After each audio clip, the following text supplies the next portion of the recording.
NDTV मराठीनं बातमी दाखवताच नाशिकच्या छत्रपती संभाजीनगर नाका परिसरातील महामार्गावर साचलेला चिखल काढायला अखेर प्रशासनाकडून सुरुवात झाली। यासोबतच महामार्गावर दुचाकींना तात्पुरती बंदी घालण्यात आलेली आहे। सर्व्हिस रोडनं दुचाकी वळवण्यात येत आहे। महापालिका अग्निशमन विभागाच्या वतीनं रस्त्यांवर पाणी मारत रस्त्यांवरील गाळ काढला जातोय। NHAIच्या अंतर्गत येणारा हा महामार्ग आहे। रोज होणाऱ्या या अपघातांमुळे वाहन चालक NHAI विरोधात संताप व्यक्त करत आहेत।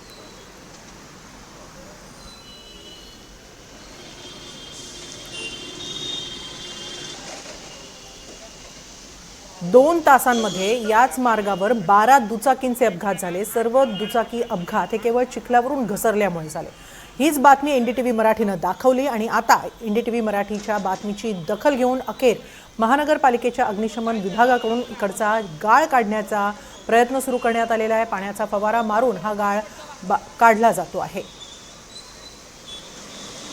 नाशिकमध्ये आधीच खड्ड्यांमध्ये अपघात होऊन 5 जणांचा बळी गेला आणि अशातच आता पुन्हा एकदा चिखल सुद्धा आता डोकेदुखी ठरलेला आहे। अखेर आता एनडीटीव्ही मराठीची बातमी पाहिल्यानंतर महापालिका जागी झालेली आहे। दरम्यान या सगळ्या प्रकरणाचा आढावा घेतलाय आमचे प्रतिनिधी प्रांजल कुलकर्णी यांनी।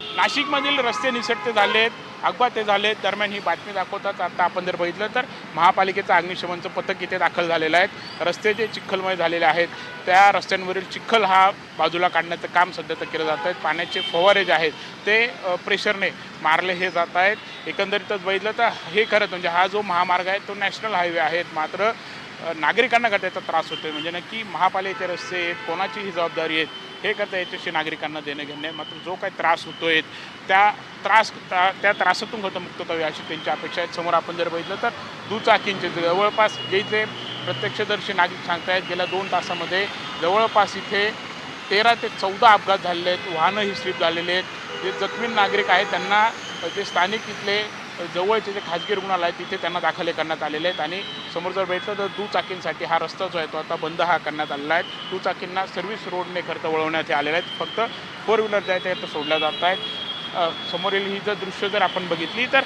एकंदरीतच रस्त्यांची जर अवस्था बघितली तर मोठ्या प्रमाणावरती दुर्दशाही झालेली आहेत। यावरती काहीतरी बंदोबस्त करावा अशीच मागणी नाशिककर करतात। कॅमेरा निकी परसो प्रांजल कुलकर्णी, एनडीटीव्ही मराठी।